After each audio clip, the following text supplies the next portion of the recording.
Halo teman-teman semuanya, selamat malam. Salam shalom.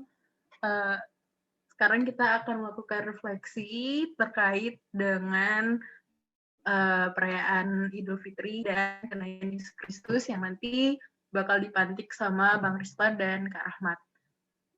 Sebelum kita mulai, seperti biasa kita akan memulai dengan berdoa dulu. Aku mau minta tolong sama salah satu teman yang muslim. Siapa ya? Kak Kuni mau nggak Kak Kuni? Hai Kak Kuni. Bantu doa ya Kak Kuni. Oke. Wah, ini padahal aku udah sengaja menghindar ini. Rezekinya Kak. Waduh. Oke. Terima kasih Elif buat kesempatannya teman-teman. Mari kita bersatu dalam doa. Bismillahirrahmanirrahim. Allahumma sholli ala sayyidina Muhammad wa ala ali sayyidina Muhammad. Alhamdulillahirabbil alamin. Ya Allah, terima kasih Engkau telah memberikan kami kesempatan untuk bertemu via Zoom pada malam hari ini. Ya Allah, hari ini kami akan melakukan refleksi tentang suatu hari baik yang jatuhnya hampir bersamaan. Kami berharap semoga apa yang kami refleksikan itu bisa dapat menjadi pengingat bagi diri kami sendiri dan bagi teman-teman di sekitar kami. Ya Allah, semoga apa yang nanti akan kami refleksikan dapat bermanfaat, dapat berdampak bagi orang lain. Ya Allah, semoga acara ini dapat berjalan dengan baik. Amin. Ya, makasih Kak Kuni udah bersedia memimpin kita bersama dalam doa. Nah teman-teman, kita akan mulai refleksi bersama. Buat yang belum tahu aku Elif dari IPC Jogja, dan tiba-tiba banget aku di chat sama Kak Anissa suruh jadi moderator, jadi nanti agak gimana gitu, maaf ya karena nggak ada persiapan. Tapi kayak kata Bang Riston, kita santai aja malam ini. Kita refleksi bareng-bareng soal dua perayaan besar dalam Islam dan dalam Kristen.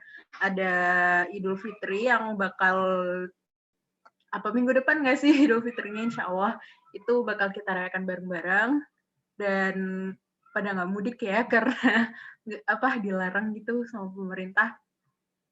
Terus juga bentar lagi bakal ada perayaan kenaikan Isa Al-Masih atau Yesus Kristus. Ini juga perayaan yang sangat signifikan dalam dalam tradisi Kristen.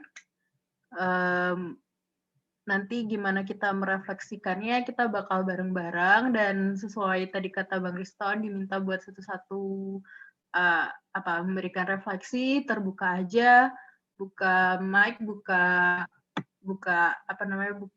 video kalau misalnya berkenan. Terus daripada aku ngomong blabbering, langsung aja buat memantik refleksi kita pada malam hari ini. Selamat Bang Riston. Oke, makasih Elif. Saya baru lihat kalender berapa minggu yang lalu. Nggak nyangka ternyata ada momen seru lagi setelah beberapa tahun yang lalu ya. Masih ingat nggak, Bro Ahmad, kapan kita melakukan Maulid Nabi Muhammad dan Maulid Isa Al-Masih itu yang jaraknya cuma 1 hari itu? Tahun berapa itu ya? Tahun lalu kan, Bang? Udah lama lah, yang di UIN kita yang sempat 2015. Oh, di UIN ya. 2015.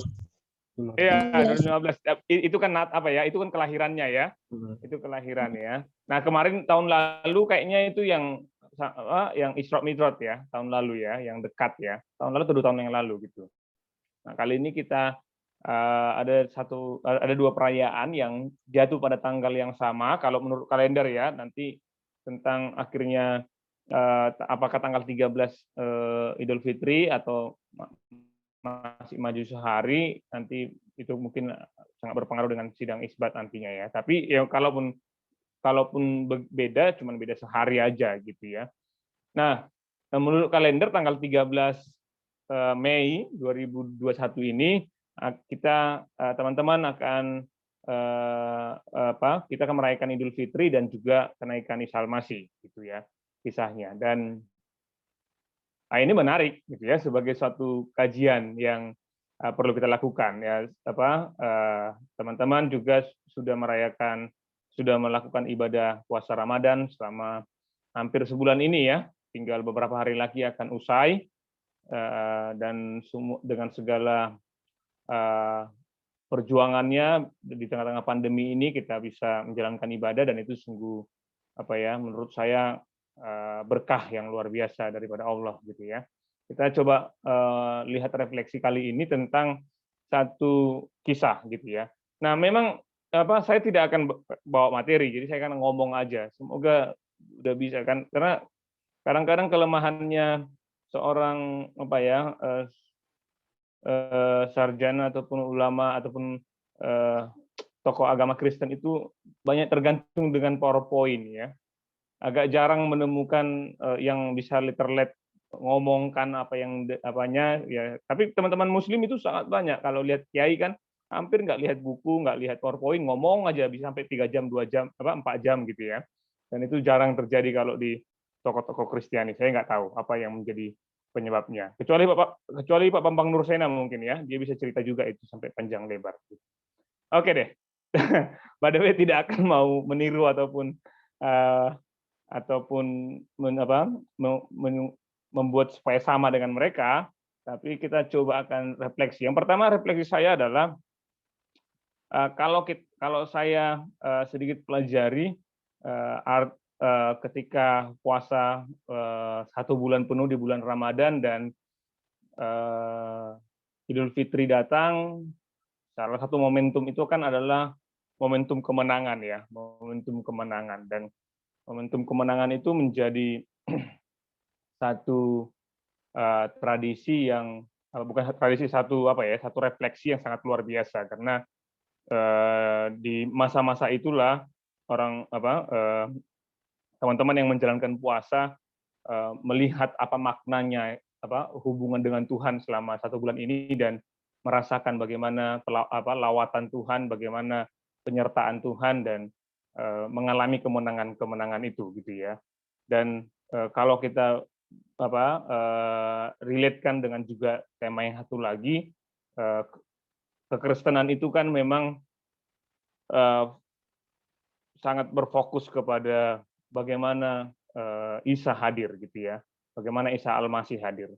Kalau kita lihat momentumnya itu kan di beberapa posisi berarti adalah bagaimana kelahirannya yang juga dicatat dalam Alkitab dan Al-Quran, bagaimana karyanya, bagaimana apa yang dia lakukan, bagaimana hubungannya dengan orang-orang sekitar, dengan murid-murid, mujizat-mujizat yang dilakukan. Juga saya kira beberapa hal itu dicatat juga dalam Al-Quran. Dan selanjutnya kita berbicara tentang kematian gitu ya. Di kematian kan kemarin berapa kali kita dialog untuk tafsir Quran ini ada banyak variasinya gitu ya. Ada banyak variasinya. Ada yang menafsirkan memang Isa disalibkan tapi tidak mati. Ada yang menafsirkan bahwa itu diserupakan, tidak Isa yang disalibkan tapi diserupakan seperti Isa, Isanya diangkat ke surga gitu ya. Ada juga tafsir yang lain gitu ya, yang juga percaya Isa mati dan juga disalib gitu. Nah, tapi konteksnya bisa terus kita diskusikan. Tapi sekurang-kurangnya mayoritas umat Islam percaya bahwa Isa diangkat ke surga. Dan momentum ini juga menjadi momentum yang sama gitu ya, bahwa setelah Isa mati disalib, dia dikuburkan, pada hari ketiga bangkit gitu ya. Bangkit dan dia menampakkan diri kepada murid-muridnya selama 40 hari. Dan setelah itu Isa naik ke surga. Ya, murid-muridnya menyaksikannya, dia naik ke surga, dan malaikat datang kepada para murid-murid pada saat itu setelah Isa naik mengatakan bahwa dia akan datang lagi seperti yang kau lihat gitu. Dan kisah tentang penantian akan kedatangan Isa kali kedua lagi atau datang lagi itu juga sebenarnya direkam oleh Quran juga ya, dengan penantian akan datangnya Al-Masih gitu. Dan ya itu bisa terus kita dialogkan. Tapi kita mau sedang mencoba fokus ke gimana sih nanti kaitannya dengan kenaikan itu. Nah, sebagai seorang pengikut Al-Masih, saya merefleksikan ya, saya pengen nanti teman-teman yang lain juga bisa menambahkan. Kenaikan ini momentumnya sangat penting karena ini menunjukkan bahwa Isa adalah ya kalam Allah itu, firman Allah yang menjadi manusia itu, dan ya kembali kepada pemilik firman itu gitu. Jadi ketika Isa nujul menjadi manusia, dia adalah firman Allah dan nuzul menjadi manusia, dan kemudian di puncaknya lah dia pun harus naik ke surga gitu ya, naik dan ya bersama-sama kembali firman bersama-sama dengan wujudnya kembali kepada Bapa juga, dan menyatu kembali dalam konteks itu gitu ya, karena karya sudah selesai di kenaikan itu.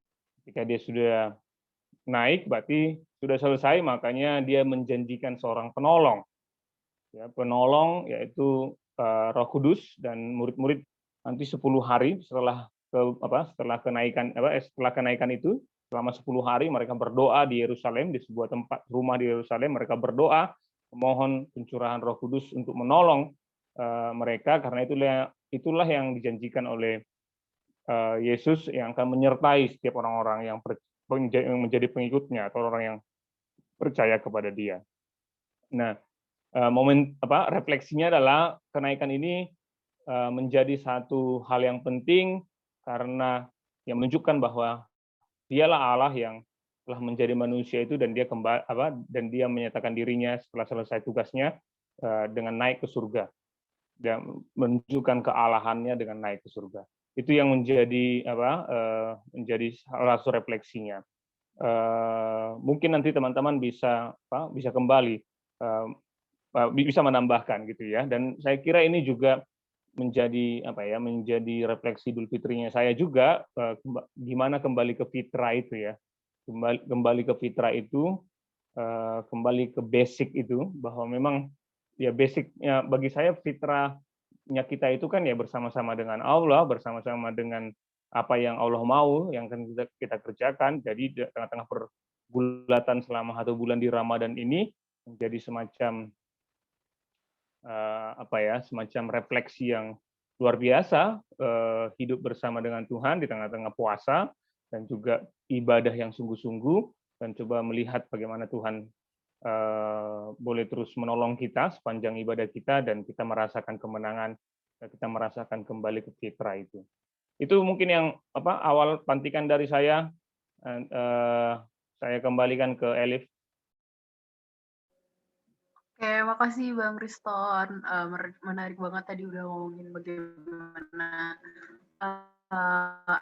kenaikan Yesus ini dimaknai dalam iman Kristiani. Terus juga tadi udah sempat menyinggung juga masalah kembali ke Fitri atau Idul Fitri ini.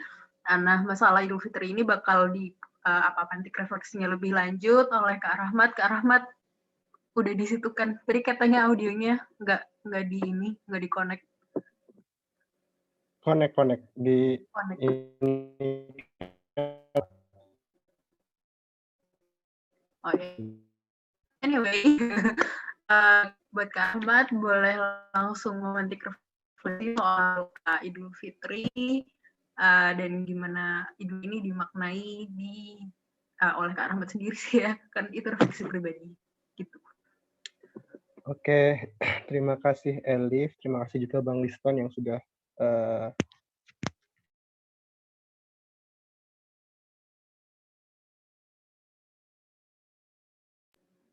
Ini Kak Rahmat nge-freeze apa koneksiku yang jelek? Iya, Rahmat nge-freeze.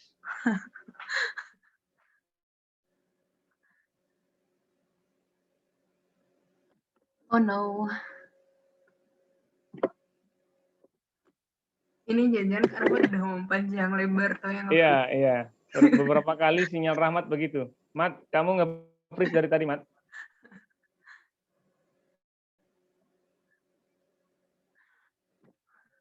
Kalau Kak orangnya live ya? Enggak tuh.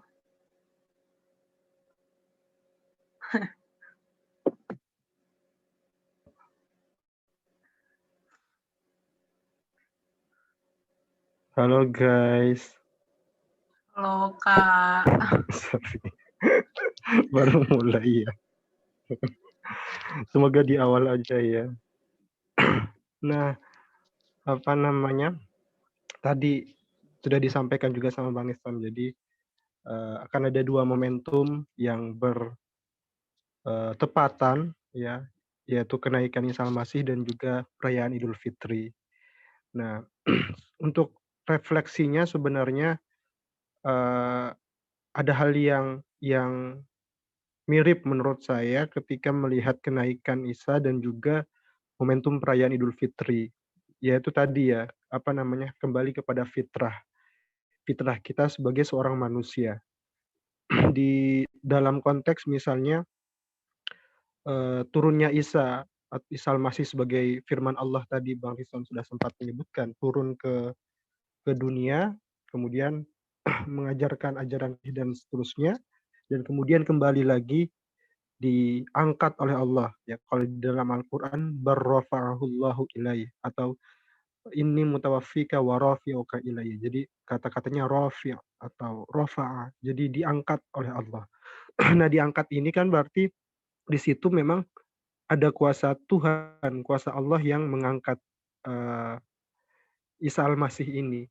Nah, di sini refleksi seorang muslim melihat bagaimana kemudian teladan yang dicontohkan oleh Isa Al-Masih itu ketika dia menyebarkan misinya, nilai-nilai kemanusiaan di bumi, ketika dia memang ikhlas tulus dengan penuh pengorbanan, perjuangan, maka pada akhirnya Allah mengangkatnya bahkan tinggi sekali, bahkan di sisinya, di sisi Allah itu sendiri. Jadi dari manusia kemudian diangkat menuju harkat keilahian, kemartabat.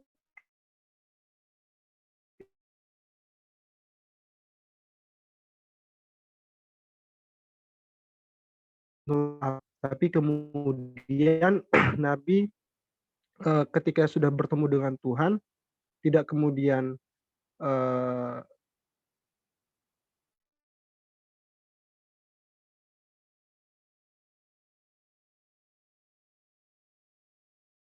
mengajarkan nilai-nilai kemanusiaan. Jadi sebenarnya dua dimensi ini. Ketika berbicara kenaikan, kita berbicara dari kita sebagai manusia, kemudian memanusiakan manusia, kemudian nanti Allah akan mengangkat derajat kita kepada sisi ketuhanan. Itu untuk kenaikan. Nah, sedangkan terusnya itu, nah itu tadi identik dengan nilai-nilai kemanusiaan kita.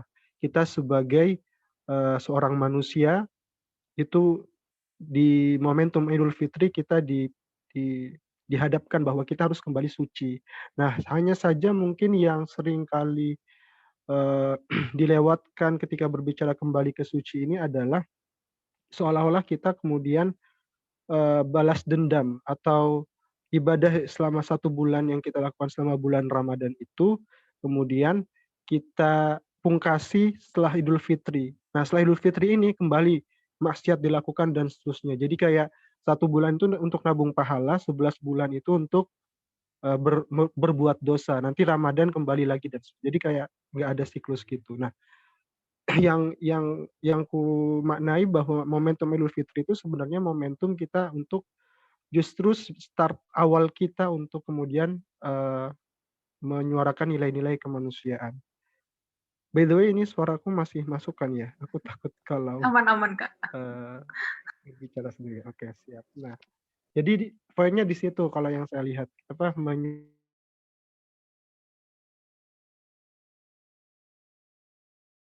kemanusiaan bahwa ini sering bahkan teman-teman yang hidup di Indonesia juga ketika Idul Fitri mungkin salah satu momentum yang sering didengar adalah takbiran kelilingnya itu ya atau takbirannya itu ya eh, mengagungkan Allah, Allahu Akbar, Allahu Akbar, Allahu Akbar walillahil hamd dan seterusnya itu di mana-mana. Hanya karena pandemi tahun ini juga sepertinya tidak ada takbir keliling, tapi itu di masjid segala macam itu pakai menakbir. Dan kalau kita buka di dalam Quran itu surah Al-Baqarah 185 itu kan di bagian akhir itu dijelaskan walitukmilul iddata walitukabbirullah. Jadi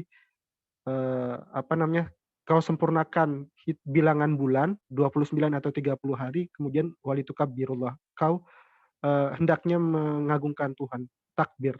Tapi yang sering kita lupa ketika berbicara takbir itu adalah ini aku ngutip dari pendapatnya Gusmus yang menurutku juga reflektif sekali bahwa kita seringkali mengagungkan Tuhan tapi lupa mengerdilkan diri kita. Seharusnya takbir itu adalah kita membesarkan Allah sekaligus mengecilkan diri kita.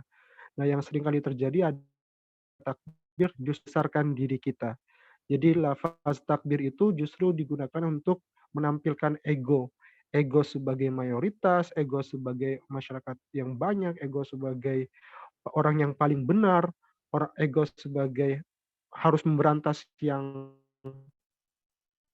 dianggap salah dan seterusnya. Kan kita sering lihat takbir tapi misalnya sweeping ke rumah-rumah makan atau tempat-tempat ibadah lain dan seterusnya. Jadi ini juga refleksi yang mungkin terakhir yang bisa aku bagikan bahwa mari kemudian kita memaknai Idul Fitri ini untuk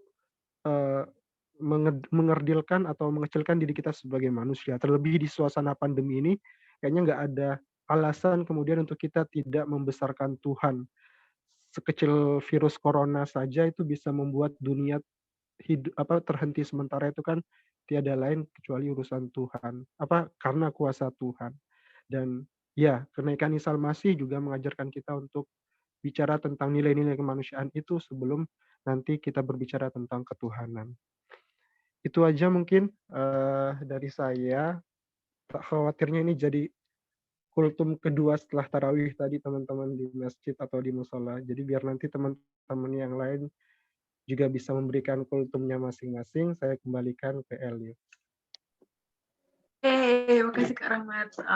Tadi tuh waktu Kak Rahmat bilang kan soal gimana setelah puasa 30 hari ya sebulan lah, kan ada yang 29 hari, tapi ya aku punya sebulan. Terus seterusnya habis Idul Fitri itu kan momen kita balik lagi memanusiakan manusia gitu kan. Aku tuh jadi inget kan waktu kemarin itu ada pertemuan gitu. Aku satu forum sama Kak Nini. Orangnya nggak di sini ya, tapi anyway Kak Nini, kalau kamu tiba-tiba kupingnya panas itu aku yang ngomongin. Kak Nini tuh bilang kalau Mbak Desi, Kak Nini tuh bilang kan waktu puasa, hikmah puasa waktu pandemi itu food waste tuh jadi berkurang gitu kan. Terus tapi aku mikir lagi kan ini lebaran banget gitu. Itu juga bakal naik lagi kan habis Idul Fitri. Karena biasanya terus orang-orang jadi sangat festif gitu ketika Idul Fitri itu semuanya dirayain, semuanya baru, ya berkonsumsinya meningkat gitu kan. Ya itu aku jadi berpikir gitu loh, ketika udah banyak hal yang kita berhenti konsumsi waktu Ramadan, terus tiba-tiba ntar Idul Fitri kita naik lagi, itu kan kayak sama aja kita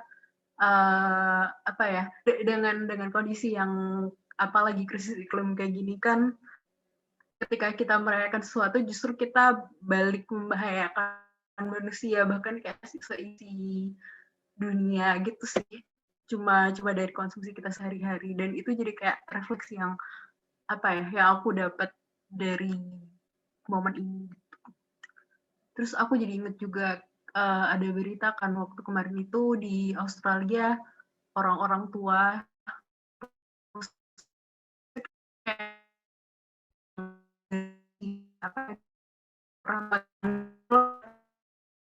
yang udah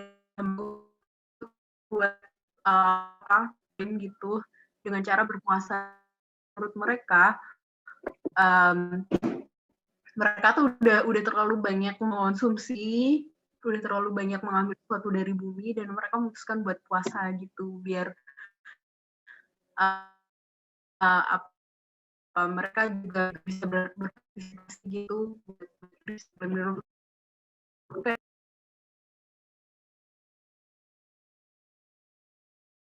Sebelum aku ngobrol, Nggak apa-apa. Perasaan. Dalam grup orang. Iya, menarik banget sih bagi aku pribadi gimana perayaan Idul Fitri bisa berdekatan dengan hari kenaikan gitu. Aku pengen juga ya kepada umat manusia maksudnya secara keseluruhan juga, bahwa memang ketika manusia jatuh ke dalam dosa, kecenderungan hatinya itu adalah tidak merdeka gitu ya. Maksudnya tidak merdeka adalah ada hal-hal yang menghambat dia untuk maksimal menjadi manusia gitu. Jadi ketika Al-Masih datang ke dunia, dia sebenarnya ingin mengembalikan tatanan itu supaya manusia itu bisa merdeka, bisa ke fitrahnya. Kalau bisa aku bahasakan ya, kembali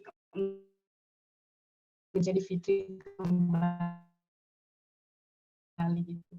Akhirnya puncaknya kan ketika dia naik, itu menurut aku, refleksi aku pribadi adalah sebuah momentum di mana memang kemenangan itu sudah mencapai klimaksnya gitu, bahwa manusia dan bisa kembali melakukan tanggung jawabnya secara sempurna di atas muka bumi ini gitu. Jadi itu sebuah refleksi yang mendalam sih bagi aku. Mungkin bukan secara de facto, secara de jure ya. Secara de jure kita udah dikasih kemenangan oleh Allah gitu, dan melalui kemenangan yang diberikan oleh Al-Masih, walaupun mungkin secara de facto mungkin ada banyak perkembangan-perkembangan yang stuck gitu-gitu. Jadi aku pikir itu adalah sebuah kesamaan yang bisa kita pikirkan, bagaimana di Idul Fitri ini semua teman umat Muslim merefleksikan kemenangan di dalam hidup teman-teman. Demikian juga para pembaca kitab Zabur dan Injil, mereka merefleksikan bagaimana Al-Masih telah memberikan kemenangan secara utuh kepada manusia, yang seharusnya menjadi dorongan atau spirit bagi kita untuk melakukan tanggung jawab kita sebagai manusia gitu. Dan menurutku kedatangan Al-Masih ke dunia ini yang pada klimaksnya adalah kenaikan, itu tidak bisa dipisahkan dengan kalau kita makin mengenal Allah, kita tuh sepertinya tidak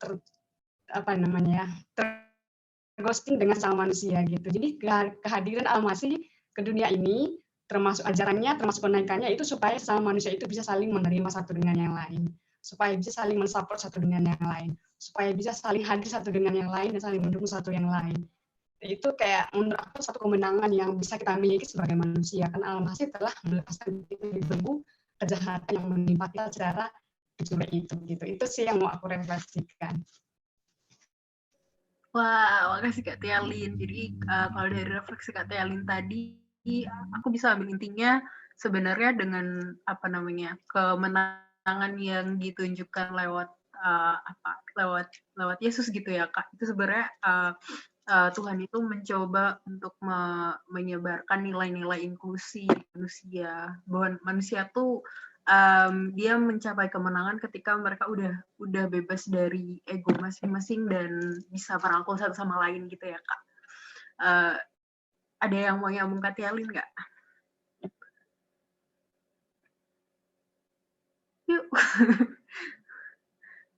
Nanggepin apa gitu, silahkan. Bye-bye Kak Kuni. Terima kasih tadi udah doa. Tapi mungkin juga bisa gini teman-teman, kalau ada pertanyaan mungkin kalau ada hal yang perlu kita dialogkan, bagus. Bagus Ton. Kak Kuni mau ngomong dulu sebelum live mungkin. Bang Riston nih. Oke. Puasa dan momentum hari kemenangan ya. Sebenarnya sudah banyak sebutkan sama teman-teman di refleksinya masing-masing, idem aja.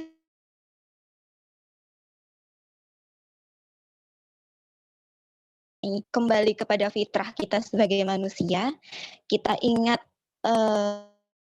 fitrahnya manusia itu apa sih? Oh, fitrahnya manusia adalah sebagai hamba Allah yang mana tetap terhubung antara manusia sebagai seorang hamba kepada Tuhannya, manusia sebagai makhluk kepada sesama makhluk yang lain, dan manusia sebagai sebuah pemimpin gitu loh untuk dirinya sendiri dan untuk lingkungannya. Menurutku refleksiku ke situ sih. Jadi momen ini mengingatkan kembali bahwa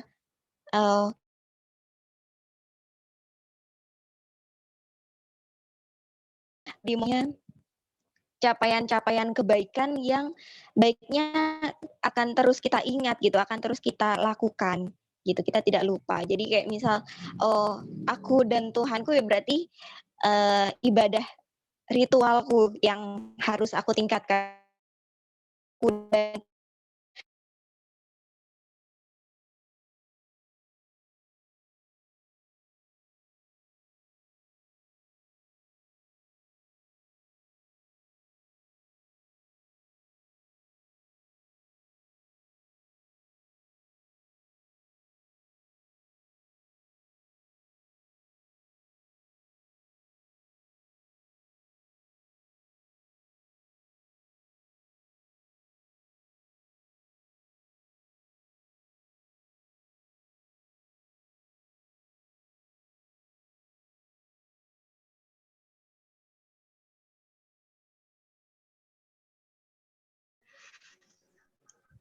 Makasih Kak Tial, ini pertanyaannya sangat reflektif dan filosofis. Buat teman-teman muslim, ada yang mau jawab nggak pertanyaannya Kak Tial? Ada aku, ada Kak Anissa, ada Kak Rahmat, ada Kak Ahmad, ada Kak Reza.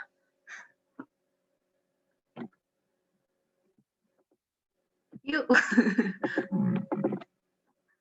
Aku jawab deh Kak, dari aku. Aduh, jujur aku denger ini kan, aku denger pertanyaannya Kak Tialin tuh kayak aku belum pernah berpikir sampai segitunya gitu loh Kak. Maksudnya kayak apa ya? Kemenangannya kan bisa sangat subjektif gitu loh, tergantung bagaimana tiap orang memaknai kemenangan. Dan menurutku ya apa ya? Dari aku kecil sampai ya mungkin sampai aku sekarang gitu, aku belum benar-benar merefleksikan itu gitu. Selain kemenangan yang aku dapat adalah yeay nggak puasa lagi. itu kayak apa ya?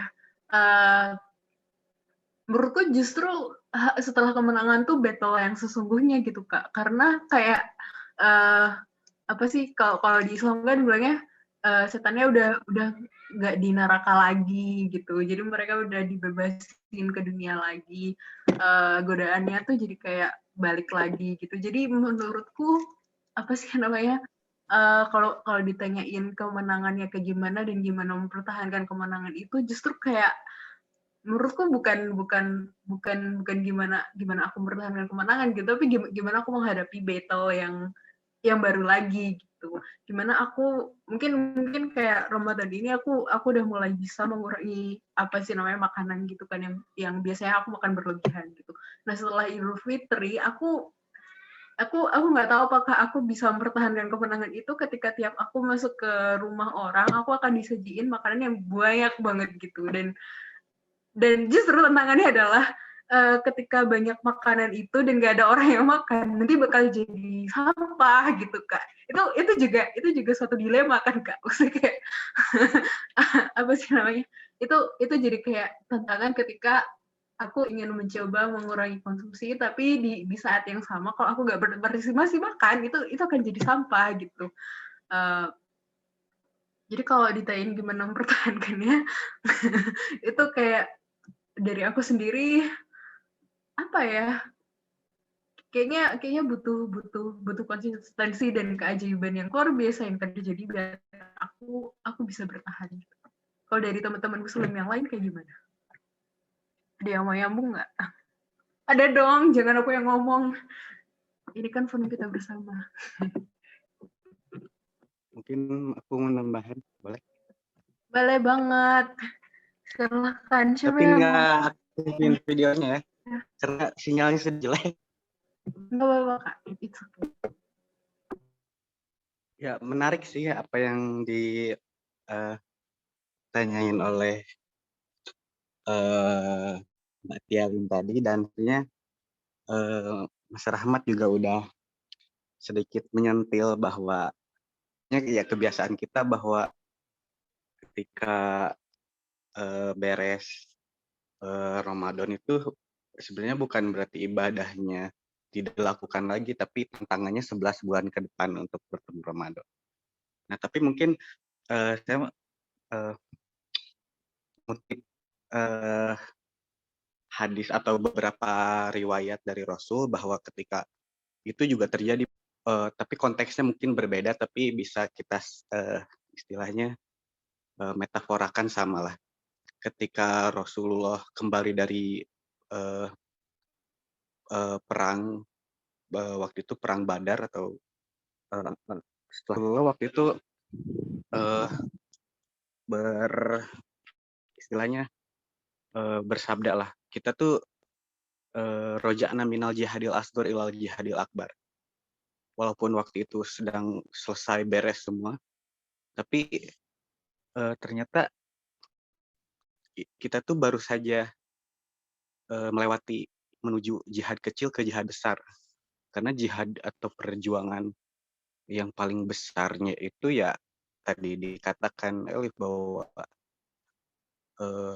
bakal ada hawa nafsunya lagi, bagaimana kita menjadi fitrah, bagaimana kita memerangi yang non fitrah, bagaimana kita memerangi korupsi, bagaimana kita memerangi hawa nafsu, amarah dan lain sebagainya. Jadi perlu dikaitkan kembali makna Idul Fitri Ramadan ini dengan makna jihad yang selama ini kita tahu bahwa jihad sering disalahgunakan artinya.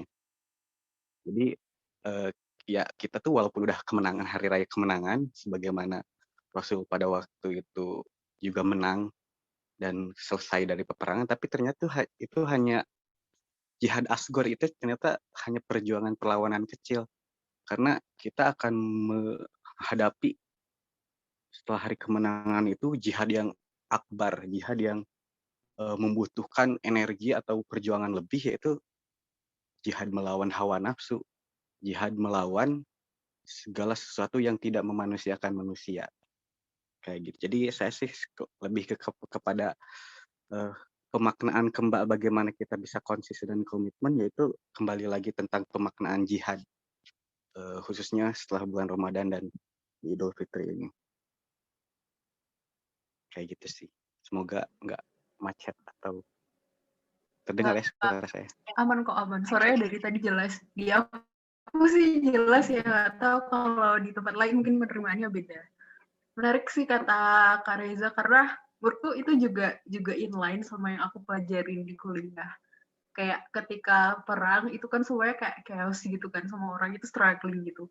Tapi kayak struggle yang sebenarnya itu terjadi ketika setelah perang gitu, buat mengembalikan lagi banyak hal yang membangun lagi struktur, membangun lagi apa ya, kayak fasilitas dan banyak hal lain yang kita dekonstruk gitu ketika perang itu kan apa ya, suatu hal yang lebih struggling gitu, karena kayak apa sih namanya, waktu perang kan ya udah dihancurin aja semuanya, itu tuh gampang gitu ya, tapi walaupun puasa itu bukan menghancurkan sesuatu ya, itu juga membangun sesuatu gitu, tapi kayak di konteks ini pasca perang tuh lebih susah lagi, karena kayak membangun sesuatu yang udah di apa sih namanya, dihancurkan, hal-hal yang udah babak belur gitu ya, itu tuh tantangan banget gitu. Nah, Kak Ahmad mau lanjutin sambung dari Kak Reza, silahkan. Ya, terima kasih, Elif. Saya sambung dari senior saya, Kang Reja dari Jawa Barat ya. Saya senang datang di sini ketemu senior saya, ada Kang Reja di situ. Allahu Akbar. Halo Kang. Menarik dari Kang Atialin ya. karena isinya cuma orang-orang ini aja saya kenal gitu. Bagi saya yang penting dibongkar sekarang adalah mitos tentang kemenangan gitu. Saya berangkat dari Elif juga tadi. Elif tadi ngomong perang-perangan meskipun dia adalah aktivis anti kekerasan gitu. Saya jadi ingat waktu suatu hari saya bukber di tempat kawan Kristen waktu itu, dan waktu itu dia makan duluan. Terus dia bilang, waktu itu ada teman Kristen yang nahan makan karena nunggu buka puasa, karena ada saya di situ. Ini Kak Ahmad nge-freeze sama aku doang. Halo. Iya, halo Kak. Nge-freeze dia tadi. Oke. Diulangi, Mat. Unstable kayaknya. Jadi saya disabotase oleh ormas lainnya. Jadi waktu itu ngomong nih teman saya gitu ke saya gitu. Loh, justru Mas Ahmad harus ada yang makan di depannya. Gitu. Nah, berangkat dari istilahnya elit peperangan, saya menarik karena bagi saya juga menyambung dari logika yang sempat kita bangun di awal tentang kemenangan gitu. Dan kalau pakai pepatah yang paling kuno di Yunani, ada istilah si pacem parabellum gitu. Jadi siapa yang menginginkan perdamaian, dia harus bersiap-siap untuk perang gitu. Nah, bagi saya momentum kemenangan ini adalah momentum ketika analogi puasa itu masih seperti peperangan, olah nafsu katanya kan, dan seterusnya gitu. Dan bagi saya mitos-mitos kemenangan itu hari ini saya digoda gitu oleh banyak aktivitas orang takjilan. Gitu. Perhatikan orang-orang takjilan, perhatikan orang-orang yang di pinggir jalan bagi-bagi makanan. Perhatikan plastiknya, teman-teman. Itu kali aja itu. Nah, saya ingin melihat orang-orang menang itu bagaimana modelnya besok. Itu. Bagi saya orang-orang menahan lapar haus itu standar saja gitu. Itu B aja kalau kata orang-orang sekarang gitu. Karena bagi saya harus ada yang dilangkahi jauh lebih banyak gitu. Orang-orang miskin dan tukang-tukang beca itu terbiasa tidur perutnya lapar gitu, dan orang-orang muslim yang hari ini merasa dirinya paling heroik di hari kemenangan itu bagi saya masih jauh sekali dalam ide-ide yang menurut saya yang ideal gitu. Lagi-lagi bicara soal kemenangan adalah bicara beberapa hal yang memang menurut saya itu ideal gitu. Tapi apa yang dimaknai kemenangan saya rasa mungkin ditanya orang-orang muslim yang lain dia juga agak bingung gitu menang sebelah mana. Karena bagi kita pertarungannya setiap hari gitu. Kang Reja juga tadi bicara soal jihad atau perlawanan paling besar adalah nafsu alias diri sendiri alias ego gitu. Dan ego adalah diri kita sendiri gitu. Kita tidak bisa menyingkirkan ego, termasuk tidak bisa menyingkirkan nafsu. Karena bagi saya itu adalah given yang kemudian Tuhan berikan itu adalah mekanisme mengelolanya gitu. Bukan mekanisme menghilangkan egonya, tapi mekanisme kemudian mengelola nafsu itu sendiri dan seterusnya, dan analogi-analogi tentang kemenangan gitu. Saya juga kalau ditanya kemenangan terus diminta tunjukkan menang dari mana, saya juga sejujurnya tidak bisa menunjukkan gitu.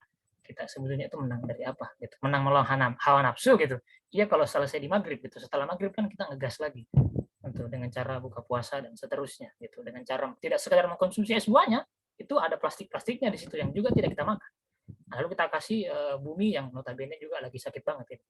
Bagi saya itu yang menurut saya penting untuk terus digulirkan di dalam menurut saya refleksi ya, karena akhir-akhir ini orang mulai banyak diskusi soal hal-hal template yang sudah dibahas mungkin ribuan tahun lalu gitu. Sejak era Muhammad gitu, soal lapar, soal haus itu sudah terlalu lama dibahas. Itu ada persoalan konkret yang hari ini bagi saya perluasan tentang puasa saya perlu melebar gitu, bahkan not literally Ramadan atau not literally konsumsi yang masuk ke tubuh, tapi konsumsi yang tidak lewat tubuh kita, yang kita juga habiskan, bahkan yang tidak kita habiskan ya, limbah-limbah makanan orang buka puasa itu banyak.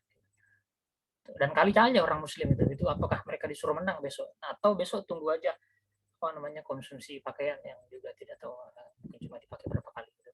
Dan bagi saya itu yang menjadi krusial bagi banyak teman-teman muslim begitu. Bagi saya itu juga PR gitu. Mitos-mitos tentang kemenangan itu kan bagi saya itu menjebak orang-orang muslim. Dan di akhir-akhir Ramadan coba cek aja sekarang tuh, orang-orang pasti makin maju tuh safnya ya, maksudnya makin berkurang orang-orang. Jadi bukan justru kemajuan taraf beribadah gitu, meskipun mungkin 1-2 itu lagi-lagi sifatnya insidental gitu, lepas barat. Bagi saya mari kita mengecek orang-orang muslim itu apakah dia akan istiqomah gitu, istilah Anawi Kahtialin, apakah dia akan konsisten gitu, apakah akan konsisten. Nah Kahtialin dan mungkin kita semua bisa mengecek ke diri kita masing-masing gitu. Bagi saya itu juga menjadi catatan krusial saya gitu. Tiap hari lalu lalang lihat orang takjilan gitu ya, cuma memperhatikan suasana konsumsi orang gitu. Dan orang-orang sekarang kan ya hobinya bungkus dan seterusnya. Saya bilang ya kita masih punya banyak PR sebetulnya dalam menahan diri gitu. Dan itu juga menjadi PR bagi umat muslim yang melewati monumen besar yang namanya Ramadan gitu. Dan bagi saya itu yang perlu lagi direfleksikan di bulan selanjutnya yang namanya Syawal ya, yang katanya ada peningkatan. Nah, mari kita lihat apakah meningkat atau justru makin ambruk. Itu dulu Elif kawan-kawan, mari sambung menyambung. Thank you. Aku jadi berpikir deh gara-gara Kak Ahmad tadi bilang plastiknya banyak banget yang kita konsumsi gara-gara konsumsi kita selama Ramadan dan mungkin juga setelah Ramadan gitu. Jangan-jangan yang menang itu bukan kita, tapi korporasi-korporasi besar yang mereka tiap hari menghasilkan plastik dan Masya ya udah. Allah. Ya anyway. Ada kapitalisme. Oke. Apa sih? Lip, saya mau nyambung, Lip. Oh iya, silakan. Tadi dari Rahmat tadi, dari Ahmad tadi, apa ya? Saya kira menarik karena apa? Terkadang kan gini, terkadang memang kan koreksinya ini tidak hanya masalah puasa, tapi tidak juga masalah tradisi di Ramadan saja. Kadang-kadang kan kita fokus kepada ritualnya, jadi ritualnya dan kita puas ketika kita menyelesaikan ritualnya, menyelesaikan sesuai tradisinya gitu ya. Tapi apakah itu bermakna? Nah ini apa? Ada seorang nabi di kisah di zaman para nabi di Tanakh gitu ya, di kitab para nabi, kitab Yesaya, dia menuliskan begini dalam, saya baca ya, Yesaya 58 ayat 3 sampai 5. Nanti teman-teman juga bisa lihat itu ya, Yesaya 58 ayat 3 sampai 5, saya baca pelan-pelan. Mengapa kami berpuasa dan engkau tidak memperhatikannya juga? Mengapa kami merendahkan diri dan engkau tidak mengindahkannya juga? Engkaunya Tuhan ya. Sesungguhnya pada hari puasamu, engkau masih tetap mengurus urusanmu dan kamu mendesak-desak semua buruhmu. Sesungguhnya kamu berpuasa sambil berbantah dan berkelahi, serta memukul dengan tinju dengan tidak semena-mena. Dengan caramu berpuasa seperti sekarang ini, suaramu tidak akan didengar di tempat tinggi. Ayat 5-nya ini, sungguh-sungguh inikah berpuasa yang ku kehendaki. Jadi ini sungguh-sungguh ini yang dikehendaki Tuhan maksudnya. Dan mengadakan hari merendahkan diri, jika engkau menundukkan kepala seperti gelagah dan membentangkan kain karung dan abu seperti lapik tidur. Sungguh-sungguh itukah yang kusebut berpuasa, mengadakan hari yang berkenan pada Tuhan? Bukan. Ayat 6 ini saya lanjutkan ya. Berpuasa yang kukehendaki ialah supaya engkau membuka belenggu-belenggu kelaliman dan melepaskan tali-tali kuk, supaya engkau memerdekakan orang yang teraniaya dan mematahkan setiap kuk, supaya engkau memecah-mecah rotimu bagi orang yang lapar dan membawa ke rumahmu orang miskin yang tak punya rumah. Dan apabila engkau melihat orang telanjang, supaya engkau memberi dia pakaian dan tidak menyembunyikan diri terhadap saudaramu sendiri. Pada waktu itulah terangmu akan mereka seperti fajar dan lukamu akan pulih dengan segera. Kebenaran menjadi barisan depanmu dan kemuliaan Tuhan barisan belakangmu. Ini ternyata sampai ayat 9 ya. Saya bacakan tadi teman-teman, dan ini jadi refleksi pada waktu itu pun umat Israel ya, dalam konteks umat pada saat itu yang dituliskan oleh kitab Yesaya, dan ini juga kitab nubuatan, dan ini melihat jauh ke depan, ya memberikan pesan itu gitu. Kadang-kadang kita melakukan semua ritual ya, termasuk puasa, dan apakah itu yang menarik? Dan menariknya kalau saya di ayat apa tadi, di ayat 6 dan 7 itu yang dikehendaki itu melepas tali-tali kuk gitu ya, melepaskan belenggu-belenggu kelaliman. Kelaliman itu segala sesuatu yang lalim itu ya, yang apa, tidak sesuai dengan apa yang Tuhan mau, dan memecah-mecahkan roti bagi orang yang lapar dan membawa ke rumah orang yang miskin gitu. Jadi refleksinya kayaknya ini sering banget juga ya. Saya juga masih terus saya refleksi. Jadi setiap kebetulan di tradisi komunitas kami itu setelah kenaikan tanggal 13 itu, jadi teman-teman Idul Fitri saya puasa itu ya, 13 sampai 10 hari itu sampai hari Pantekosta itu tradisi saja, nggak ada dituliskan itu harus, kata harus nggak ada, jadi tradisi komunitas. Dan melihat bahwa apakah ketika nanti berpuasa, apakah betul-betul bisa memecah-mecahkan roti dengan orang-orang yang tidak makan, gitu ya. Betul-betul merefleksikan bahwa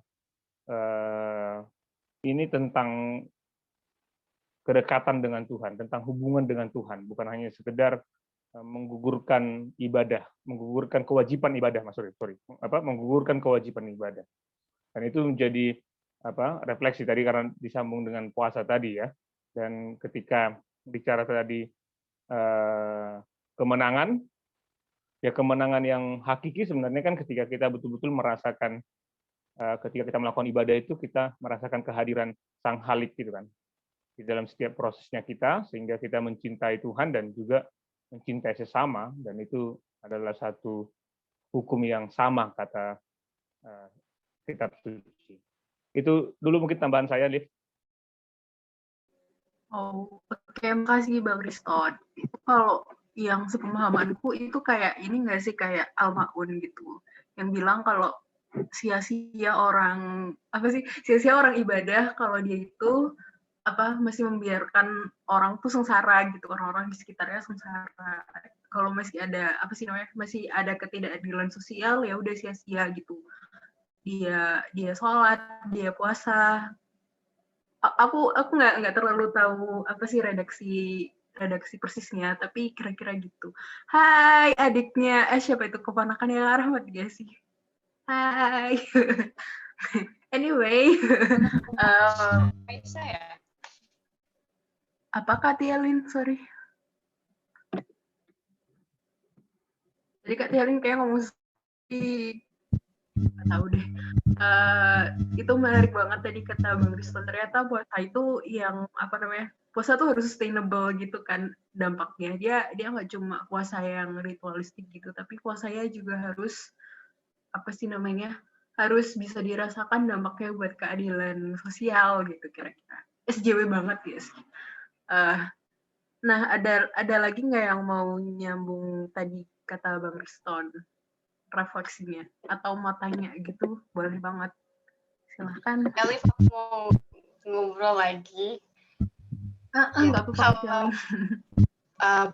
Kalau di dalam pemikiranku, orang kita beda tradisi, katakanlah beda tradisi ya. Kita membaca kitab yang berbeda, walaupun ya teman-teman muslim juga membaca kitab suci Injil. Tapi kan sebetulnya kita punya kesamaan yang sangat signifikan gitu ya, bahwa kita memiliki perjuangan terhadap diri sendiri supaya menjadi menang gitu. Mungkin memang secara standar kesalehan kita punya standar gitu yang normal bagaimana menang atas sesuatu gitu. Tetapi kalau kita kembali ke konteks diri kita masing-masing, aku berpikir bahwa kita semua punya pergumulan masing-masing untuk betul-betul menjadi menang gitu, menang di dalam mencapai akhirnya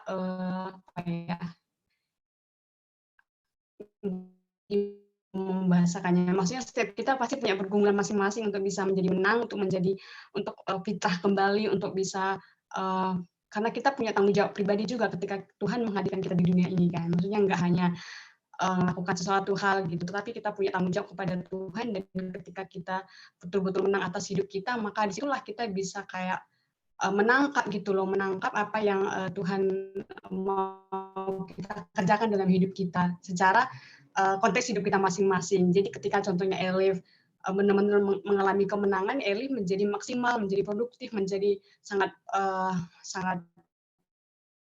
produktif untuk bisa melakukan apa yang menjadi tanggung jawab Elif secara personal di dunia ini gitu. Kalau aku sih rasanya gitu secara pribadi ya, dimana aku sebagai pengikut Al-Masih contohnya ketika dulunya aku belum memahami atau menghidupi substansi dari kemenangan yang aku peroleh dari Isa Al-Masih ya, kok kayak hilang arah gitu loh. Maksudnya nggak ngerti bagaimana bisa maksimal dalam hidup, bagaimana aku bisa mencapai potensi tertinggiku. Tapi ketika aku menghayati substansi dari kemenangan yang Al-Masih ajarkan di dalam kitab suci Injil, aku memiliki arah gitu, gimana step by step menghidupi kemenangan yang Al-Masih kasih, bahwa ya aku sendiri maksudnya secara identitas sudah dimenangkan oleh Allah gitu, melalui kemenangan yang diberikan oleh Al-Masih, dan aku punya tanggung jawab spesifik yang Allah mau kerjakan di dalam hidupku, dan itu adalah akhirnya aku bisa maksimal ketika aku menghayati itu gitu, menghayati kuasa kemenangan yang diberikan oleh Al-Masih ketika dia di dunia ini gitu sih. Itu yang mau aku bagikan. Jadi cukup spesifik bagaimana Allah secara personal berbicara kepada kita, menolong kita untuk bisa menang dalam konteks kita masing-masing, dan akhirnya kita bisa melakukan tanggung jawab kita gitu. Karena ketika kita dilahirkan di dunia ini tidak begitu aja gitu loh, kayak tukang jam menciptakan jam, dibiarkan aja gitu, nggak dirawat gitu. Tapi kita dikasih aturan, dikasih ini tanggung jawabmu, dan ini yang akan, dan pada akhirnya Tuhan akan datang lagi sama yang kedua kali akan datang lagi gitu, untuk melihat konteks Injil ya, dia untuk melihat apa yang sudah dikerjakan oleh manusia gitu. Itu sih yang aku ingin tekankan secara personal ya, bagi aku bagaimana makna kemenangan secara personal, secara pribadi. Makasih Kak Trialin yang dari tadi sangat reflektif. Bahkan pertanyaan kita juga sangat reflektif gitu. Ada lagi yang mau nyambung? Ini Kak Gilang nih dapat shout out dari Kak Ahmad. Kak Gilang boleh mungkin nyambung refleksi kita malam ini. Halo. Halo Kak. Aduh, makasih ya Livia. Tapi aku sebenarnya bingung gitu mau refleksi apa. Soalnya kalian tuh refleksinya kayak, aduh ya ampun, keren-keren gitu, bawa-bawa ayat Alkitab, bawa-bawa ayat Al-Quran. Aku tuh nggak bisa sendakik-dakik itu gitu loh, sebagai orang yang nggak taat-taat beragama dan nggak taat-taat juga ber-IPC, jadi kayak minder gitu rasanya. Jangan jujur kayak kali. Takutnya refleksiku sama. Iya refleksi Pak. yang salah Kak. Kan refleksi sangat personal. Itu apa? Ya. Itu kebiasaan. Cuma gini sih. sih. Menghindar dia. Lagi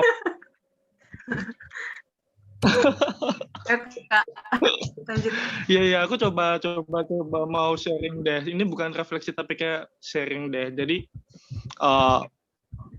kalau ngomongin soal bulan puasa, ya pastinya kalau bulan puasa datang tuh aku senengnya kenapa itu kayak bulan puasa datang itu membawa banyak banget memoriku waktu masih kecil, ketika aku masih diajarkan puasa sama papahku, ketika aku tiap sore pergi ke masjid juga buat mengikuti pengajian, terus kemudian aku dapat iftar dari masjid gitu dan dimakan bareng-bareng. Tapi aku juga nggak terlalu banyak punya memori tentang di mana ayat yang mengajarkan puasa gitu, apa pantangan atau apa yang boleh apa nggak boleh berpuasa. Waktu masih kecil tuh masih sebatas kayak ya puasa itu nggak makan nggak minum gitu. Nah aku bersyukur banget bisa melalui atau bukan malah bisa melalui ya, pernah melalui itu dan membawa aku sekarang menjadi seorang yang ketika melihat teman-temanku berpuasa itu aku seneng gitu kalau ikut nyemangatin gitu sih. Aku jadi seneng juga terlibat dalam kalau boleh melayani mereka buat apa sih yang menjadi kebutuhan mereka buat puasa gitu. Dan mostly aku selalu nanya sama teman-teman muslimku kayak pertanyaan simpel aja gitu, bagaimana puasa gitu. Ternyata mereka juga merefleksikan puasa itu berbeda-beda gitu, dengan tradisi dan kebiasaan habit mereka yang beda-beda juga. Kalau anak JIPC kan udah nggak usah ditanya ya, mereka pasti udah taat, udah ngerti lah gimana meyakini dan menghargainya gitu. Tapi sometimes aku juga punya teman-teman yang, ih kamu muslim tapi kok mau-mau aja sih ku ajak makan siang gitu tuh, lah enak kok gitu. Oh ya udah, tapi berarti dosanya bukan aku yang nanggung ya, santai gitu. Jadi kayak ternyata ada banyak gitu perbedaan dalam mengilhami puasa, dan puasa juga bukan yang semengerikan yang kayak aku dengar gitu loh. Karena ya itu kembali lagi sih kepada mereka masing-masing. Terus kalau misalnya kemudian dikait-kaitin sama apa hari kenaikan Yesus, ya jujur Li, aku baru tahu kalau misalnya tahun ini tuh bertepatan dengan hari kenaikan Yesus gitu. Kalau misalnya nggak lihat pamflet kalian gitu. Nah, ya sebenarnya ya udah sih, aku ngelihatnya itu ya kayak ya udah gitu, namanya juga penanggalan juga, kayak ya bukan sesuatu yang spiritualis atau sesuatu yang kudu di ada apa nih gitu. Itu enggak juga sih gitu kan. Aku ngelihatnya kayak ya marilah sama-sama refleksikan kemenangan masing-masing gitu. Kemenangan atas kita berpuasa selama sebulan penuh, it's okay. Kemenangan kita atas Yesus telah mengalahkan maut dan menyiapkan tempat kita di surga, anjay. Bisa-bisanya aku tahu itu juga oke gitu. Dan aku pikir sebenarnya bukan soal kemenangannya, sebenarnya bukan soal semata-mata kita menuliskan selamat hari kemenangan di sosial media kita atau maaf-maafan di sosial media kita, tapi lebih ke bagaimana selanjutnya kamu bisa membawa kemenanganmu kepada komunitasmu, kepada lingkunganmu, dimanapun kamu ditempatkan gitu loh. Contohnya simpelnya sih kayak, ini juga masih jadi refleksiku sih, masih jadi kayak pengingatku juga gitu kan. Kayaknya ya udah, kalau misalnya di ajaranku, aku meyakini bahwa sejauh yang aku yakini itu Tuhan ketika naik ke atas, menang, menyiapkan tempat buat kita, jadi nggak ada alasan buat kita takut gitu loh. Tapi sometimes aku juga masih kayak overthinking, terus kadang kalau misalnya kumpul sama teman-temanku yang sama overthinker gitu, kayak aku jadi ikut-ikut overthinking, ikut-ikut takut, ikut-ikut anxiety gitu. Padahal seharusnya aku juga bisa membawa refleksiku tentang kemenangan atas Isa yang telah naik ke surga, biar ya udah gitu loh, jangan takut gitu loh, ada jaminan someday, ada titik terang someday gitu loh. Lakuin aja kayak ora et labora gitu aja sih. Itu aja yang masih yang kupikir yang apa ya, yang bisa aku ambil gitu. Ya udah, kalian berefleksi aja kemenangan kalian, dan aku pun juga punya refleksi atas kemenanganku sendiri gitu, teman-teman. Selamat malam Lailatul Qadar ya. Lailatul Qadar. Begitu Elif. Makasih Kak Gilang. Kan pada ketawa, ya ampun aku malu banget. Gak apa-apa, berarti Kak Gilang berhasil menghibur kita semua di malam hari ini. Tadi kan refleksi. Ya aku memang cuma buat hiburan doang. Makasih Kak Gilang, tadi udah kasih refleksi yang intinya kayak Lailatul balik lagi. Lailatul Qadar. Lailatul Qadar. Ya intinya kemenangan tuh balik ke kita masing-masing gitu ya. Mau Kak Gilang mau memaknai kemenangan itu lewat Lailatul Qadar atau apapun gitu, itu balik lagi ke gimana kita memaknai segala kejadian yang ada di sekitar kita. Ada lagi nggak yang mau nyambung Kak Gilang? Ada dong, yuk. Yang belum ngomong boleh banget open mic langsung. Ini BTW aku izin ya. Apa, sorry? Aku belum makan malam. Makan dulu, Kak. Ya, aku makan dulu ya. Terima kasih teman-teman. Makasih Kak Gilang. Puasa. Aku juga takut jadi disuruh doa lagi. Aku tiap acara gitu mesti selalu disuruh doa dulu. Ngerti aja, Yesus. Paham ya busuknya. Berarti pandai berdoa, Kak. Doanya mewakili kita semua. Udah, makasih ya. Tuhan berkati. Ada lagi nggak? Jadi mungkin beberapa ini saya itu bawa teman juga kemari. Siapa tahu mereka mau berbagi. Boleh dong temannya Kak Pokoknya yang Ahmad. asing di matanya Elif, nah berarti teman saya itu. Ini ada Kak Ayana, ada. Oh iya boleh tuh, boleh. Kak Yana. Mereka ini nggak tahu dari mana, suruh kenalan aja kayaknya.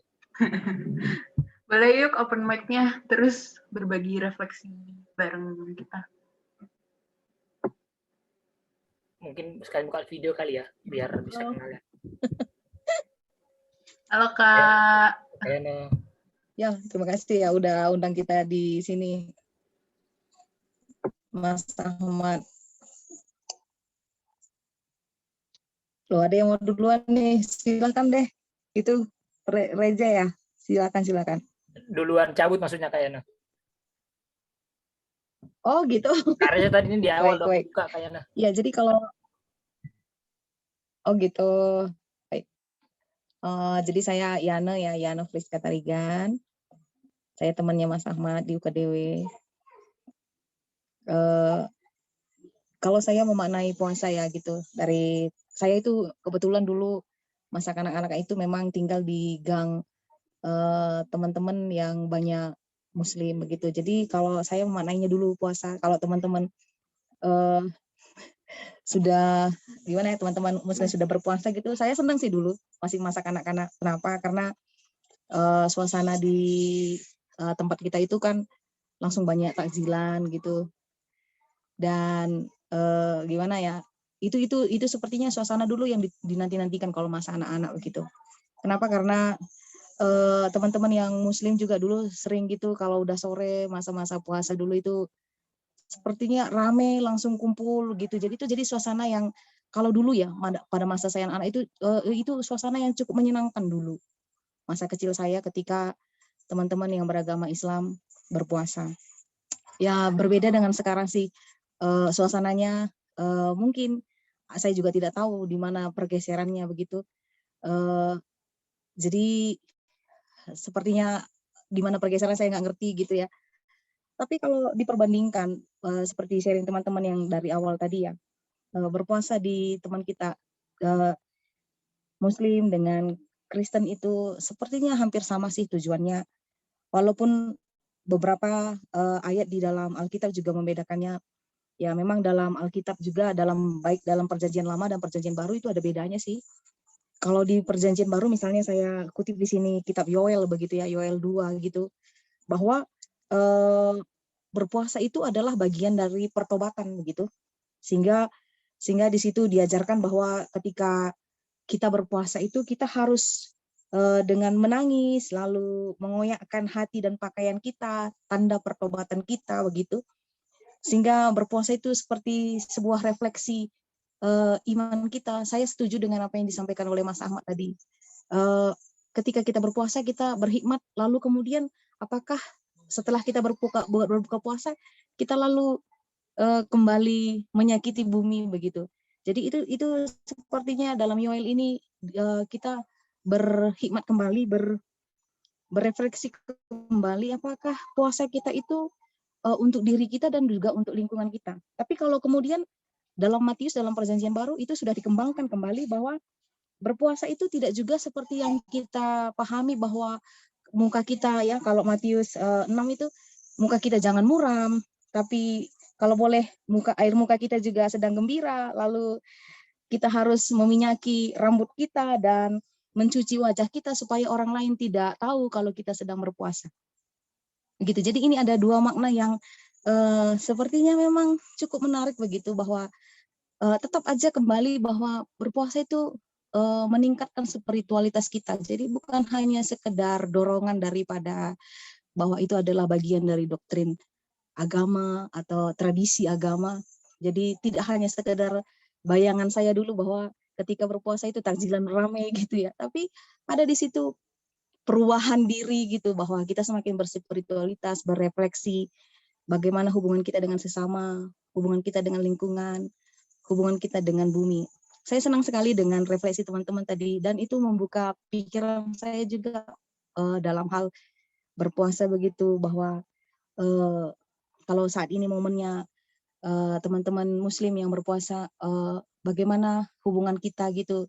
Saya sebagai yang Kristen mendukung puasanya teman-teman, mendorong supaya dia juga semakin mantap berpuasanya, lalu merasa bergembira, bersukacita dalam puasanya, dan kemudian lebih dekat dengan lingkungan dan Tuhannya begitu, Tuhan kita. Kalau dikaitkan dengan bahwa tahun ini bertepatan dengan kenaikan Isa Al-Masih ya, saya setuju juga dengan siapa tadi, Gilang itu ya. Oh, saya juga sebenarnya secara tidak sadar bahwa tahun ini sama begitu. Saya juga tidak terlalu memperhatikan itu. Tapi kemudian karena Mas Ahmad juga dalam grup kita menyampaikan, oh benar juga ya gitu. Saya sampai lihat kalender, oh benar ya gitu. Oh iya, bahwa Idul Fitri tahun ini bersama-sama dengan naiknya Yesus Kristus, begitu naiknya Isa Al-Masih. Mungkin ini sebuah pertanda gitu bahwa ternyata kita ini lebih bersaudara. Barangkali seperti itu ya refleksi sederhana saya, bahwa ada rupanya dalam waktu masa tertentu kita bertemu, dipersatukan, bersama-sama bergembira, menikmati rahmat Tuhan baik dalam Idul Fitri dan juga dalam kenaikan. Karena saya sih pahami dalam kenaikan Isa Al-Masih itu bahwa Yesus itu naik ke surga bukan hanya untuk menyiapkan tempat bagi yang beragama Kristen, tapi kalau dalam kitab Yohanes dan kitab Lukas sedikit, tapi sebenarnya tidak banyak, bahwa dia naik ke surga menyiapkan tempat bagi semua orang. Jadi tidak hanya bagi saya dan teman-teman dalam lingkungan saya. Itu sih saya pahami begitu. Dan kalau memang tahun ini kita bersama-sama merayakan itu, puji Tuhan sekali gitu. Berarti teman-teman Muslim ke masjid merayakan kemenangan dan kami juga merayakan kemenangan, dan kita sama-sama doanya sama ya, sama-sama menang dan sama-sama mendapat tempat yang luar biasa di samping Tuhan Allah kita. Mungkin sedikit itu, terima kasih jika ada salah bicara. Mudah-mudahan di pertemuan selanjutnya masih diundang. Terima kasih Kak Samad dan teman-teman. Makasih Kak, siapa? Aku panggilnya Kak Yana ya namanya. Makasih refleksinya keren banget. Apa ya, pesan-pesan inklusinya juga masuk gitu lewat refleksi tadi Kak Yana. Tadi katanya teman Kak Ahmad ada lagi kan, boleh kali ya diminta refleksinya satu-satu sekalian. Siapa ini? M. Swarinta, Sinulingga, Vison Bailain. Aku bener nggak ya nyebutin namanya? Correct me if I'm wrong. Ya, salam buat Kak Elvi. Perkenalkan saya Vison. Mohon maaf ini saya matiin kamera karena sinyal saya lagi jelek ini di rumah. Ya, tapi terima kasih juga untuk Mas Ahmad juga mengundang kami rekan-rekan mahasiswa S2 teologi di UKDW. Dan terima kasih juga sudah berjumpa dengan teman-teman Kak Elvi dan yang lain. Ya, memang menarik sekali sih. Kalau saya berpikir merefleksikan bahwa kenaikan Tuhan Yesus dan Hari Raya Idul Fitri barengan itu bukan hanya sekadar kalender biasa saja gitu loh, tetapi ini merupakan sudah rencana Tuhan untuk kita bersama-sama menikmati sebuah kemenangan. Artinya kalau saya lihat dulu sama sekarang, ya kenapa saya katakan ini kemenangan bersama-sama? Karena Indonesia saat ini toleransinya sudah semakin digalakkan dan sudah mulai pelan-pelan sudah lebih baik gitu loh. Artinya kita yang berbeda ini sudah mulai bergandengan tangan. Nah, semoga kedepannya bisa lebih dipererat lagi gitu loh. Nah, kita sama-sama memperoleh kemenangan, bukan hanya kemenangan Idul Fitri saja atau kemenangan dengan kenaikan Tuhan Yesus, tetapi ini merupakan kita sudah memperoleh kemenangan toleransi yang sudah cukup kuat gitu loh. Jadi itu yang saya refleksikan mengenai tadi puasa. Ya, tadi mohon maaf saya terlambat karena saya baru lihat di grup dan baru pencet pengen ngelihat Mas Ahmad gitu kan. Jujur saya memang ngefans juga sama Mas Ahmad ini. Jujur, maksudnya pemikiran beliau itu sangat luar biasa lah menurut saya. Untuk seperti kami ini pendeta, wah ternyata luar biasa lah Mas Ahmad ini. Jadi kalau saya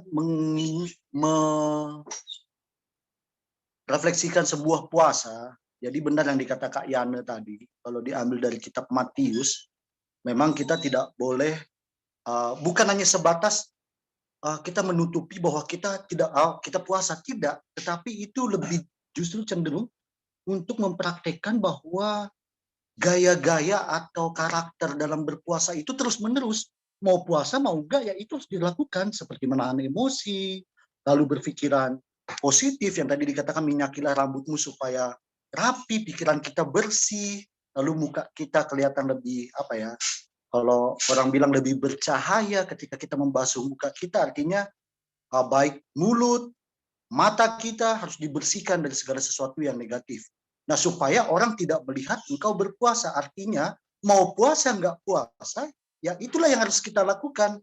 Kita harus bersihkan hati kita. Kalau Agim bilang kan, jagalah hati, jangan kau nodai kan. Nah, jadi ya seperti itulah saya maknai bahwa apa yang menjadi bentuk spiritualitas kita di puasa itu ya jangan hanya sekedar, ini bukan hanya untuk rekan muslim saja, kami juga ada puasa, Mbak Elvi dan rekan-rekan yang lain, bukan umat muslim saja yang berpuasa, kami juga ada puasa, cuma tidak menjadi tolok ukur kayak ada bulan Ramadan, tidak. Biasanya kami lakukan itu sebelum Paskah misalnya, ada yang melakukan itu, terus ada juga yang ketika dia bergumul berat, dia lakukan.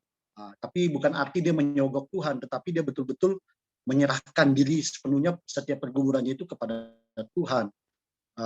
Jadi yang saya mau katakan ya, mau puasa nggak puasa, ya tetap kita harus menjaga diri kita sebagaimana kita berpuasa. Jadi kemenangan ini bukan hanya kemenangan sesaat, baik kenaikan Yesus bukan hanya kemenangan sesaat bagi orang Kristen, tapi terus menerus dimaknai lebih dalam lagi. Salam kenal buat Mbak Elvi dan rekan-rekan, itu mungkin yang dapat saya sampaikan. Mohon maaf kalau ada tutur kata yang tidak berkenan. Semoga kedepannya kita bisa bertemu lagi di momen-momen yang lain. Ya, kalau saya waktu itu tugas lama di Natuna. Jadi sangat sayang sekali kalau saya tidak berpantun, ya kan. Kalau orang-orang Melayu itu kan berpantun. Ikan hiu melambai-lambai, hiu dadah babai, Mbak Elvi. Tuhan berkati dan rekan-rekan semua. Terima kasih Kak Fiswan. Tadi yang aku tangkap intinya pesan soal konsistensi itu muncul lagi ya dari tadi. Jadi kita puasa, kita ibadah, spiritualitas kita tuh kalau bisa konsisten dan berkelanjutan gitu. Tadi ada teman Kak Ahmad satu lagi, siapa namanya? KM Suarinta, boleh berbagi? Ya, terima kasih buat mbaknya, Mbak Elif. Saya M. Suarinta. Sebenarnya nggak layak sih ngasih refleksi gitu kan, tapi saya coba pelan-pelan untuk memikirkan apa sih yang boleh kita lihat di perjumpaan antara kenaikan Tuhan Yesus dengan Idul Fitri gitu kan. Jadi ada sebuah pendekatan dan saya masih terngiang-ngiang selalu itu. Ada pendekatan jembatan mistis, pluralisme jembatan mistis, dulu pernah diajari sama kami. Dan saya pikir dengan proses pendekatan jembatan mistis, kita boleh berjumpa terhadap makna. Saya merefleksikan begini, mungkin dangkal ya refleksinya, tapi ketemu juga nanti perjumpaan mistisnya. Kenaikan Tuhan Yesus berarti ada pesan Yesus naik ke surga. Nah, kita umat-umatnya ini di dunia dulu ya, gitu kan. Kita di dunia dulu. Ntar aku jemput deh, gitu kan. Nanti aku datang lagi. Begitulah kira-kira dengan bahasa sehari-hari. Itu satu. Nah, puasa mungkin dangkal pemahaman saya, tapi begitu yang saya dapatkan, bahwa puasa itu punya makna bahwa amal ibadah itu berlipat kali ganda, begitu kan, dan akan digunakan nanti untuk ketika datangnya kiamat atau akhir zaman atau apa bahasanya, saya mungkin kurang paham. Nah, intinya apa yang kita dilakukan teman-teman Muslim nanti itu akan berguna di surga, di sana. Nah, kondisinya sekarang kita di sini, gitu. Sekarang kita di sini. Jadi ya udah, surga itu nanti di sana. Sekarang tidak usahlah terlalu sering cerita tentang surga di atas sana, tapi lebih baiklah saat ini kita hadirkan surga yang di atas sana untuk bisa muncul di tengah-tengah dunia kita saat ini, gitu kan. Jadi terkesan teoritis, tapi saya memahaminya begitu. Nantilah surga di atas sana nanti. Di sini dulu kita cerita, ayo kita cerita. Nah, jadi saya mencoba merefleksikan begini. Ini momentum yang baik bagi kita untuk merebut kembali ruang publik kita yang sudah dikuasai oleh dikuasai oleh kawan-kawan yang eksklusif, gitu kan. Nah, ini momentum saat ini bagi kita. Yuk kita rebut kembali ruang publiknya, supaya apa? Supaya pesan-pesan penghadiran surga di tengah-tengah kehidupan kita itu benar-benar muncul. Kalau surganya Tuhan tuh nantilah urusan Tuhan lah itu kayaknya, begitu kan. Jadi itu, dan hal-hal itu yang mungkin boleh kita cakapkan lagi di tataran praktis, bahwa kita fokusnya, saya nggak tahu tadi YPIC atau apa tadi nama komunitas teman-teman di sini, ya YIPC Indonesia. Saya rindu, ayo kita sama-sama rebut kembali ruang publik, supaya pesan-pesan perdamaian itu, pesan-pesan di dunia ini, bahwa kita ini bukan sama sih, saya nggak bisa bilang sama. Kita punya tujuan yang sama, begitu kan? Kita punya tujuan yang sama supaya benar-benar bisa nyampe ke orang-orang, begitu. Ada kok artis TikTok kita yang barusan tadi ngomong gitu kan, Pak Vison itu kan memang TikTokers yang cukup masuk FYP. Gitu. Jadi itu aja mungkin teman-teman. Terima kasih walaupun tapi itu dari gereja, Bang. Bukan dari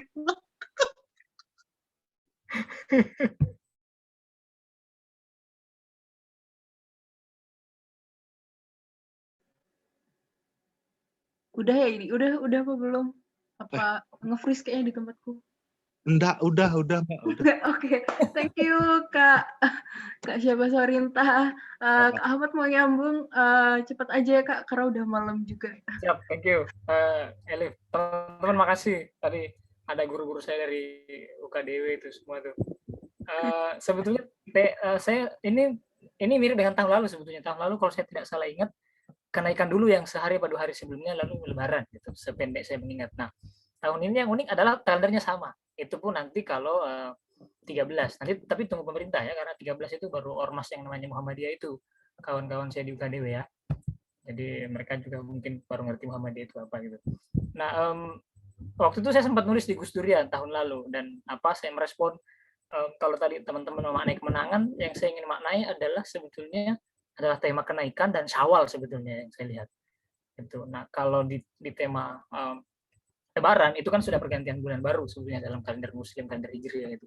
Dan Syawal artinya peningkatan atau ya saya membaca itu sebagai sebuah juga kenaikan. Nah, saya lalu mengirisnya ke dalam tema itu antara kenaikan dan dan Syawal sebetulnya artinya juga kenaikan, sama menurut saya terminologinya saya membacanya sama. Lalu saya ingin membaca kenaikan Yesus sebagai sebuah bentuk, selain kenaikan yang saya baca adalah ini kalau bahasanya orang-orang KDW kan dia bangkit begitu dan kembali ke sisi ke atas lah, kira-kira entah kemana arahnya saya tidak tahu pastinya, tapi saya ingin memaknai sebagai sebuah kepulangan begitu atau bentuk bagaimana misalnya sang kalau di kekristenan ada inkarnasi begitu, orang Muslim mungkin agak susah mengunyah teori itu, tapi hal yang menurut saya penting untuk saya maknai di situ adalah momen manusia kembali ke konon katanya adalah mula asalnya, yaitu fitrah, meskipun juga orang Kristen mungkin agak susah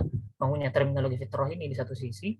Menurut saya itu yang penting gitu. Dan di tulisan itu saya sempat ngutip Haidar Bagir sebetulnya yang lalu melihat potret kronologi manusia yang awalnya kejatuhan begitu, dan lalu disambut oleh keinginan untuk pulang begitu dalam tanda kutip. Nah, bagi saya istilah-istilah pulang dan istilah mudik saya rasa hari ini agak mengemuka ketika misalnya kita mencoba memaknai ritus kepulangan kita sebetulnya ke haribaan Tuhan atau siapapun sosok yang akan kita tempati pulang. Dan bagi saya tadi kalau kata abang saya Bang Surinta soal jembatan mistik gitu, nah saya melihat jembatan mistiknya atau titik temu kita di situ adalah bagaimana kemenangannya ya mungkin adalah kemenangan spiritual yang bisa kita menangkan dalam tanda kutip, sehingga setelah momentum kemudian orang Kristen dimenangkan oleh tentang pengorbanan Yesus dan orang-orang Muslim juga menang pada hari itu ya adalah sebagai puncak spiritual. Nah, di puncak itu entah nanti turun atau bertahan di situ ya itu persoalan yang perlu kita gumuli sama-sama gitu. Dan bagi saya yang penting terakhir adalah kita kembali ke definisi perang tadi. Saya masih tertarik di situ sebetulnya, bagaimana hal yang notabene saya rasa polanya sama gitu. Kemenangan lagi-lagi tidak ada tanpa sebuah peperangan gitu. Nanti Elik bisa bantah teori itu misalnya, tapi itu yang akan dibaca bareng-bareng gitu, apakah itu semacam kedamaian kemenangan itu. Tapi bagi saya yang ingin saya baca bareng-bareng adalah bagaimana antara Syawal dan kemudian kenaikan atau sebuah momentum naik begitu atau meningkat yang penting untuk dilihat secara bersamaan itu dalam dua tradisi yang notabene nyaris tidak terdamaikan dalam teologi gitu. Itu aja dulu Elik kawan-kawan. Terima kasih. Tuhan memberkati. Terima kasih Kak Ahmad. Kalau soal perang, sebenarnya aku kayak contemplating gitu antara perang sama kemenangan, karena banyak banget kan narasi kemenangan itu justru diproduksi dan direproduksi itu buat membenarkan kekerasan gitu. Jadi kayak kita udah pernah menang nih di masa lalu, kita menang lagi di masa ini dan di masa depan, tapi dengan cara kekerasan. Itu kan banyak banget, dan aku lagi mengkaji itu. Jadi kayak ketika tadi banyak topik soal perang dan kemenangan ya, aku sendiri agak contemplating gitu, karena takutnya kayak kekhawatiran gue ketika kita terlalu banyak mengglorifikasi kemenangan dan perang, itu justru lebih banyak yang kita highlight tuh tentang eksklusivitas, tentang penggunaan kekerasan yang dibenarkan lagi lewat narasi-narasi kemenangan saat perang. Tapi anyway, menarik banget tadi refleksi banyak refleksi kita malam hari ini gitu, dan udah banyak teman-teman juga yang bergabung, saling berbagi refleksi pribadi baik dari segi keimanan maupun yang dikaitkan dengan banyak isu sosial gitu. Dan ternyata udah jam 9:30 juga, jadi kita cukupkan dulu refleksinya buat malam ini. Mungkin kita bisa sambung di kesempatan-kesempatan berikutnya. Sebelum kita tutup, karena tadi udah dibuka dengan doa dari teman kita yang Muslim, kita tutup dengan doa dari teman yang Kristen. Ada yang mau volunteer? Apa aku tunjuk aja? Kak Tialin, silakan. Tiba-tiba udah di spotlight gitu. Doa ya. Iya, silakan Kak Tialin, kita dalam doa. Kita berdoa. Ya Allah ya Tuhan kami bersyukur untuk saling berbagi. Kami tahu bahwa kami masih jauh dari apa yang sepatutnya kami bisa terus kerjakan sebagai seorang beriman untuk bisa menang di dalam identitas kami. Kami tahu bahwa kami adalah semua hamba-Mu dan kami berharga di mata Engkau. Tolonglah kami supaya kami betul-betul mau merangkul satu dengan yang lain dan mengasihi sesama kami di dalam momentum kemenangan ini. Kami mau supaya Engkau hadir di dalam hati kami masing-masing, menolong kami untuk menang atas diri kami sendiri. Terima kasih ya Tuhan kami, biarlah kegiatan ini bermakna bagi kami dan mengubah hidup kami bahwa Engkau telah memenangkan kami melalui caramu sendiri. Amin. Makasih Kak Tialin. Oke. Amin. Makasih teman-teman. Terima kasih guys. Terima kasih banyak ya Liv sudah mandu. Kakak Yana, makasih semuanya. Bang Tison, mana tadi? Bang Sarita. Makasih, yeay. Terima kasih. Terima kasih teman-teman semuanya. Thank you. Ya, makasih semuanya teman-teman. Waktunya. Recordnya dimatikan dulu tuh, Liv. Oh iya, Takut kita lupa. Oh my bicara God. pengetahuan lagi. Ya. Record. Makasih, Bang. Ini